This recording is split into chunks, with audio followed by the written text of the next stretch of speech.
ఇలాగ అదే మీరు అన్నారు కదా ఎన్ని కష్టాలు పడ్డారని. ఇన్ని కష్టాలలో 3 షిఫ్ట్స్, 2 షిఫ్ట్స్ ఈ ఎండ హైదరాబాద్ ఎండలో అసలు ముఖ్యంగా నేను చెప్పాలనుకున్నది అంబాసిడర్ కార్ ఇచ్చేవాళ్ళు. ఇక్కడి నుంచి రామోజీ ఫిలిం సిటీ వరకు ఎండలో మధ్యలో ఒక రసమన్నమో పెరుగన్నమో కలుపుకొని స్పూన్తో తిని మళ్ళీ మూసుకొని ఏసీ కార్ని అడుగుదామనే ఆలోచన కూడా లేకుండా పనిచేశాను. ఏసీ కార్లు అప్పటికి వచ్చాయి, ఏసీ అంబాసిడర్ కార్లు. కానీ అడిగేదాన్ని కాదు ఎందుకో, అది కూడా తెలియలేదు నాకు. తర్వాత నా తర్వాత వచ్చిన చిన్న చిన్న క్యారెక్టర్లు చేసేవాళ్ళు కొంచెం అమ్మ క్యారెక్టర్లకి ఇంత అమ్మ క్యారెక్టర్లు వచ్చే ఆర్టిస్టులు ఇన్ని కండిషన్స్ పెడుతున్నారు. ఇన్ని కండిషన్స్తో ఏసీ కార్లు వచ్చి దిగుతుంటే ఓహో నేను అడుగుతేవారా ఏసీ కారు, నేను అడగలేదు కదా, నాది కదా తప్పు. కానీ వాళ్ళు డిమాండ్ చేస్తున్నారు, డిమాండ్ కూడా చేసేదని కాదు. మా ఆయన అయితే డిమాండ్ చేయొద్దు అనేవాళ్ళు. మనకి ఎటువంటి సపోర్ట్ లేదు, నీ ఓన్లీ నీ వర్క్, నీ యాక్టింగు, నీ దీనివల్ల నువ్వు వస్తున్నావు కాబట్టి ప్రొడ్యూసర్ని ఇబ్బంది పెట్టద్దు అనేవాళ్ళు. అదే మాట మీద పాజిటివ్ ఇన్ఫ్లుయెన్స్ వారు మీ మీద. అంటే మామూలుగా అందరూ ఆపోజిట్ చేస్తారు, ఇంకా డిమాండ్ చేసి ఆంక్షలు పెట్టి మీకు వచ్చే ఆఫర్స్ కూడా అంటే మామూలుగా చెప్తున్నాను, వచ్చే పరిస్థితుల్ని కూడా అదే ఆపేసే ఇదే ఆపేసే అని చెప్పే మనుషులు ఉన్న టైంలో మిమ్మల్ని అలాగ ఒక అంటే దాదాపు తండ్రి గారు ఎలా చూసుకుంటారో ఒక బిడ్డని అలా చూసుకున్నారు మీ వారు మిమ్మల్ని ఈ రోజు వరకు.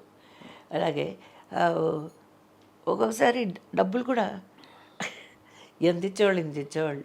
3 రోజులు అని చెప్పి మాట్లాడుకుని 2 రోజులనే షూటింగ్ అయిపోతే అయ్యో పాపం 3 రోజులు డబ్బులు ఇచ్చారు, తిరిగి ఇచ్చు కదా అనేవాళ్ళు.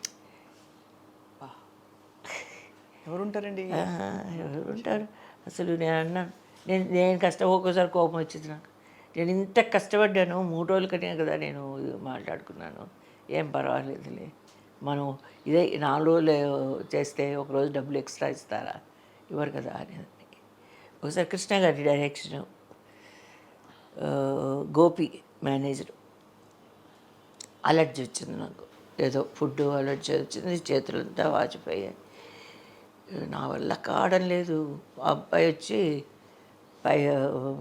పైన బెడ్రూము మా చెన్నై ఇంట్లో, అమ్మా ఎలాగైనా రావాలమ్మా. కృష్ణ గారి డైరెక్షను అండ్ హీరో పేరు జ్ఞాపకం లేదు, చాలా సినిమాలు చేశాను కృష్ణ గారితో కూడా, ఆయనే డైరెక్షన్ అంటే ఎలాగా రావాల్సిందమ్మా రావాలి అన్న. నేను చెప్పాను, చూడు బాబు ఇవన్నీ చేతులన్నీ ఎర్రగైపోయాయి, ఒకడంతా ఫేస్కి వచ్చేది కదా అలర్జీ వస్తాను నాకు. దేవుడు ఆ కష్టాలలో కూడా చూసి ఇచ్చేవాడు కష్టం అంతా.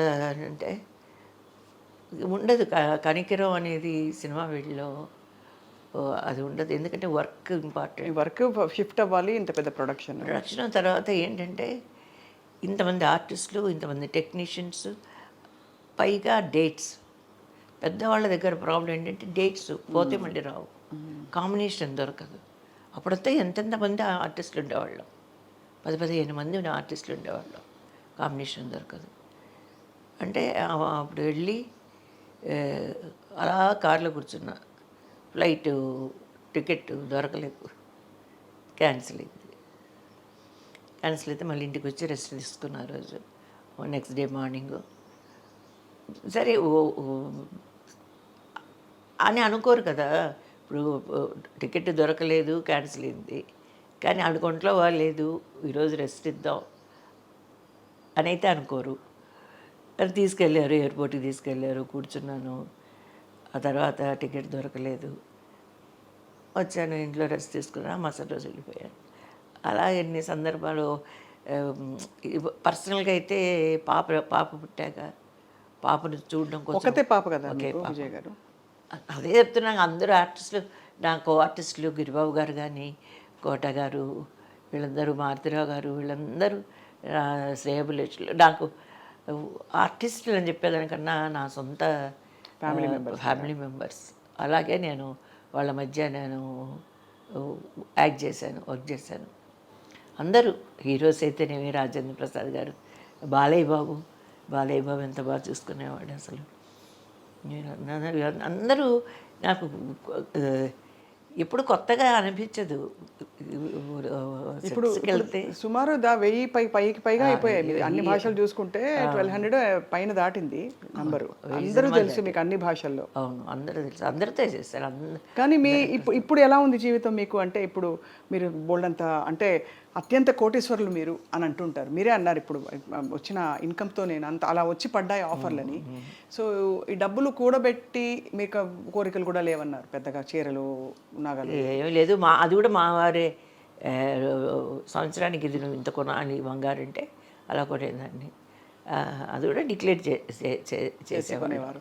కానీ ఇప్పుడు మీ కోరిక ఏమిటి లైఫ్లో అసలు? What do you want? ఇప్పుడు విజయ్ గారు అంటే అసలు అందరికీ తెలియని వాళ్ళు ఉండరు. దేశవ్యాప్తంగా సినిమాలు చూసే వాళ్ళందరికీ తెలుసు మీరు ఆర్టిస్ట్గా, నాట్య కళాకారిణిగా, డాన్స్ లవర్స్కి తెలుసు. వాట్ ఈజ్ యువర్ డిజైర్ అండి? నాకు నా ప్రేయర్స్లో కూడా ఓపెన్గా చెప్తున్నాను, ఆరోగ్యంగా ఉండాలి ఫస్ట్, మనశ్శాంతిగా ఉండాలి. ఈ రెండే నా కోరికలు. నా చుట్టూ ఉన్న వాళ్ళందరూ హ్యాపీగా ఉండాలి. నా కళ్ళ ముందు మా ఇంట్లో వాళ్ళకి ఎవరికి ఏ హెల్త్ ఇష్యూస్ కానీ అపాయాలు కానీ ఏవి జరగకూడదు. అవన్నీ నేను చూడకూడదు. మీరు దేవుడు రోజు దండం పెట్టుకుంటారా? రోజు మార్నింగ్ నైట్ ఏ దేవుడికి మా దండం నాన్నగారికి పెట్టుకుంటారు? ఇష్టదైవం? మేము యాక్చువల్గా క్యాథలిక్స్, రోమన్ క్యాథలిక్స్. అంటే మా నాన్నగారు తాతలు ముత్తాతలు గుంటూరు కదా మా నాన్నగారిది, మా అమ్మగారిది గుంటూరు ఫస్ట్ యాక్చువల్గా. తర్వాత వాళ్ళు ఉద్యోగరీత్యా షిఫ్ట్ అయ్యారు, కడప షిఫ్ట్ అయ్యారు. కానీ మేమైతే రాయలసీమ బిడ్డలే అని చెప్పుకుంటాం. అదే ఏం కడపనా మంది అందాను అందాం అనుకున్నాను నేను. అక్కడ భాష భాష బాగుంటుంది కానీ నేను అంతగా మాట్లాడలేను. కానీ మా అక్క వాళ్ళు తమ్ముళ్ళు వస్తే ఏరా బాగున్నావా ఇప్పుడు వచ్చినావురా ఏంట్రా అలాగే వచ్చేస్తుంది, ఆటోమేటిక్గా వచ్చేస్తుంది భాష మాట్లాడతా. అయితే మీరు అయితే ప్రేయర్ చేసుకోవడం అలాగే మా నాన్నగారు అలాగే రోమన్ క్యాథలిక్. అంటే విజయ్ గారు మీరు మదర్ మేరీని మొక్కుతారా లేక? మదర్ మేరీని మొక్కేవాళ్ళే రోమన్ క్యాథలిక్స్. మామూలుగా ప్రొటెస్టెంట్స్ ఆరోగ్యమాత వేలంగణి అమ్మ బెసెంట్ నగర్ చర్చ్ అక్కడ పోయి క్యాండిల్స్ పెట్టి చాలా செப்டம்பர் 8 அவங்க ஃபீஸ்ட்டு. இன்னைக்கு ஒரு ஃபீஸ்ட் இருக்குது యాక్చువల్లీ. ఈరోజు 11th లూర్ద్ మాత లూడ్స్లో వాడు కనపడింది కదా. అవునవును, లూడ్స్లో ఇమాక్యులేట్ అని చెప్పింది అమలోద్భవ మాత అంటే ఏ ఎటువంటి ఇది లేకుండా అదే పవిత్రంగా పుట్టింది అని ఈరోజు డిక్లేర్ చేసిన రోజు. సో ఈరోజు చాలా మంచి రోజు, చాలా మంచి రోజు. ఇప్పుడు మా ఫ్యామిలీలో తిరుపతిలో 2 బ్రదర్స్ ఉన్నారు, 2 ఫ్యామిలీస్ కడపకి వెళ్ళిపోయాయి. కడపలో ఈరోజు తిరునాళ్ళు అంటారు కదా తెలుగులో, తిరువిడ అంటారు తమిళ్లో. అవును, తిరునాళ్ళు ఈరోజు కడపలో అందరు అక్కడ ఉన్నారు.